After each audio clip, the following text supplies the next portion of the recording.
បាទសួស្តីបងប្អូនអរគ្នាចឹងយើងមករៀនអំពីអត្រាកំណែនៅលើមុខវិជ្ជាភាសាខ្មែរបាទដែលយើងបានធ្វើបន្តមុនគឺជាមួយនឹងវិញ្ញាសាតេស្តបាទចឹងខាងនេះយើងមកធ្វើជាអត្រាកំណែបាទលើមុខវិជ្ជាភាសាខ្មែរតេស្តភាសាខ្មែរគឺតេស្តដើមឆ្នាំនិងតេស្តចុងឆ្នាំបងប្អូនទាំងអស់គ្នាណា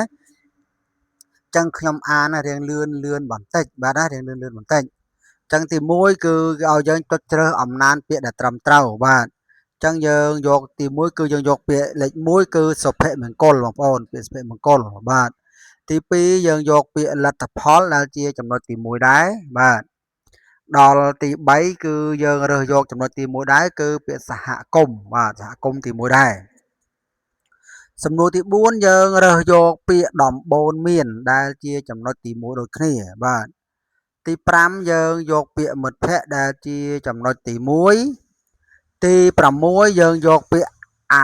សំទោសសញ្ញាណជាតិបងប្អូនណាសញ្ញាណជាតិដែលជាចំណុចទី1ដែរបាទចូលដល់ទី7យើងយកបរិវេណចំណុចទី1បាទទី8យើងយកផាសុខភាពចំណុចទី1ដែរបាទទី9យើងយកជីវៈចម្រុះពាក្យដែលសរសេរខុសគឺចំណុចទី1ដែរទី5សំទោសទី10បងប្អូនណាទី10យើងយកពាក្យសន្តិភាពដែលជាចំណុចទី4សន្តិភាពទី11យើងយកពាក្យសារព័ត៌មានបងប្អូនណាព័ត៌មាននៅចំណុចទី3ទី12យើងយកពាក្យចាយដន់នៅចំណុចទី2បាទដល់ទី13យើងយកបច្ចេកវិទ្យានៅចំណុចទី2ទី14បាទយើងរើសយកពាក្យសោភ័ណភាពនៅចំណុចទី2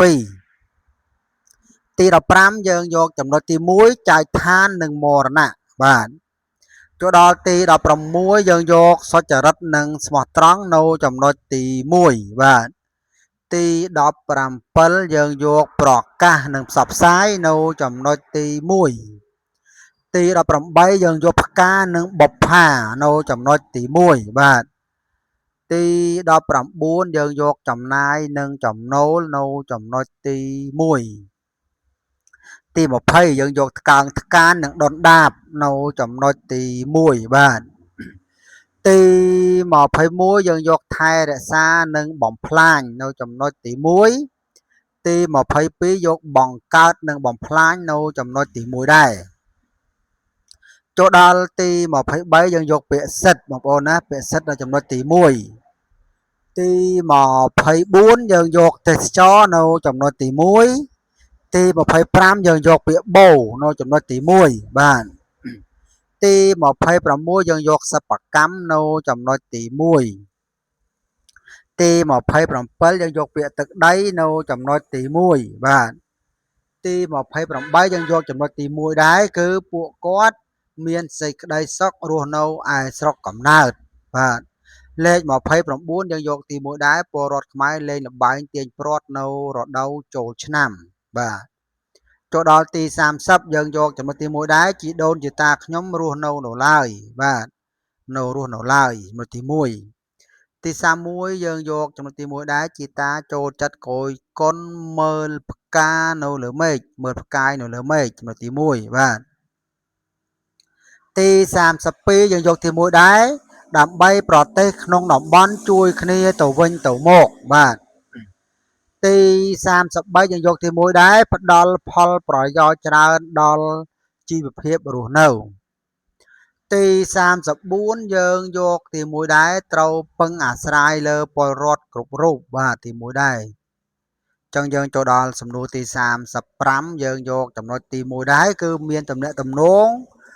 គ្នាជានិច្ចបាទចំណុចទី1ទី36យើងយកទី1ដែរគឺខេត្តកោះកុងនិងកំពតបងប្អូនបាទចឹងចូលដល់ទី37ឲ្យយើងអានតារាងនេះហើយយើងមកឆ្លើយសំណួរខាងក្រោមបាទចឹងនេះគឺជាចម្លើយយើងយកចម្លើយទី1ដែរគឺលេខ200បងប្អូនណាត្រង់លេខ200ចឹងដល់ខាងតារាងខាងនេះគឺលេខ38នេះយើងយកលេខ4គឺចម្លើយទី1បាទលេខ39យើងយកចម្លើយទី2គឺលេខ20បាទត្រង់លេខ20ចូលដល់លេខ40បាទ40យើងយកលេខ ចំណុចទី2គឺត្រង់កន្លែងពាក្យថាគ្រូបង្រៀនបងប្អូនបាទចឹងចូលដល់លេខ41ឲ្យយើងអានអត្ថបទចឹងនេះជាអត្ថបទដែលយើងត្រូវអានទាំងអស់គ្នាបងប្អូនណាបាទចឹងយើងអានវាទៅហើយគេសួរថាតើអាហារប្រភេទណាដែលចាំបាច់សម្រាប់សុខភាពរបស់យើងបាទចឹងយើងឆ្លើយចម្លើយគេគឺគ្រាប់ធញ្ញជាតិបន្លែនិងផ្លែឈើបាទណាចូលដល់42បាទអាហារដដែលអត្ថបទនេះយើងអានវាសិនទៅបាទអានអត្ថបទសិនទៅយើងឆ្លើយសំណួរគេហេតុអ្វីបានជាយើងមិនគួរញ៉ាំអាហារមានជាតិស្ករនិងខ្លាញ់ច្រើនពេកចឹងចម្លើយដែលត្រឹមត្រូវគឺទី1បាទទី1គឺវាអាចប៉ះពាល់ដល់ធ្មេញនិងធ្វើឲ្យកើតជំងឺផ្សេងបាទចូលដល់លេខ43បាទអត្ថបទយើងដដែលបាទដដែលចឹងចម្លើយដែលត្រឹមត្រូវជាមួយនឹងសំណួររបស់យើងដែលគេសួរថាតើការបរិភោគអាហារត្រឹមត្រូវជាប្រចាំផ្ដល់ផលប្រយោជន៍អ្វីខ្លះបាទចឹងយើងយកអីគេយើងយកទី1គឺធ្វើឲ្យយើងមានកម្លាំងសុខភាពល្អនិងរៀនពូកែបាទយើងយកលេខ1បងប្អូនណាចឹងចូលដល់លេខ44គុណម្ដាយឪពុកចឹងនេះជាអត្ថបទឲ្យយើងអានហើយយើងមកឆ្លើយសំណួរគេខាងក្រោមបាទតោះចឹងយើងអានវាទៅហើយនេះជាសំណួរចឹងចម្លើយដែលត្រឹមត្រូវជាមួយនឹងសំណួរយើងគឺច្រើនម៉ោងគឺនៅលេខ1ច្រើនម៉ោងបាទចឹងចូលដល់45យើងអានអត្ថបទយើងរួចហើយមិញចឹងហ៎ចឹងចម្លើយដែលត្រូវជាមួយនឹងសំណួររបស់យើងគឺចម្លើយលេខ1គឺចំអិនអាហារជូនកូនទៅសាលានិងយកអាហារឲ្យប្តីនិងកូនបាទគេសួរថាតើម្ដាយជាអ្នករ៉ាប់រងការងារអ្វីខ្លះនៅក្នុងផ្ទះបាទចឹងយើងឆ្លើយតាមរយៈអត្ថបទរបស់យើងខាងលើនេះបងប្អូនណាយើងមិនអាចឆ្លើយខាងក្រៅបានទេចូលដល់ទី46គឺគុណម្ដាយឪពុកដដែលសំណួរគឺសួរថាតើអ្នកសរសេរអត្ថបទនេះរៀននៅថ្នាក់ទីប៉ុន្មានបាទចឹងចម្លើយគឺលេខ1គឺរៀននៅថ្នាក់ទី3បងប្អូនបាទចូលដល់សំណួរទី47ការបោះតង់នៅមណ្ឌលគិរីបាទចឹងយើងអានអត្ថបទរបស់គេសិនមកការបោះតង់នៅមណ្ឌលគិរីនេះជាអត្ថបទគេបងប្អូនណាបាទចឹងយើងអានវាសិនទៅចឹងយើងមកមើលសំណួរថាតើពេលរសៀលពួកយើងបានទៅទស្សនាកសិដ្ឋានអ្វីបាទតោះចឹងយើងអានហើយយើងមកឆ្លើយសំណួរគេតើពេលរសៀលពួកយើងបានទៅទស្សនាកសិដ្ឋានអ្វីបាទចឹងចម្លើយត្រឹមត្រូវគឺកគឺកសិដ្ឋាន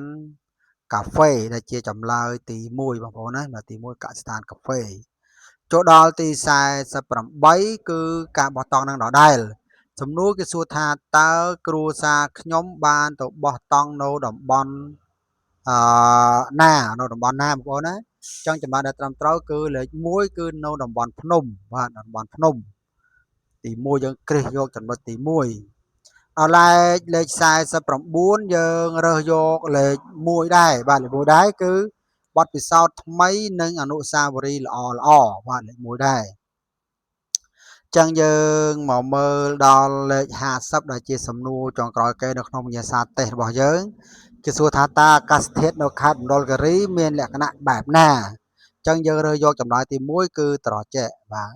ចឹងវីដេអូយើងក៏សូមបញ្ចប់ត្រឹមតែប៉ុណ្ណេះអរគុណច្រើនសម្រាប់ការតាមដានរបស់បងប្អូនទាំងអស់គ្នាតាំងពីដើមរហូតដល់ចប់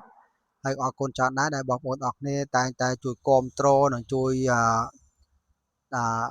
លើកទឹកចិត្តដល់ខ្ញុំតាមរយៈការចុច like និង subscribe channel ខ្ញុំបាទទាំងអរគុណច្រើនជួយពរបងប្អូនអរគ្នាទទួលបានចំណេះដឹងថ្មីបាទអរគុណច្រើន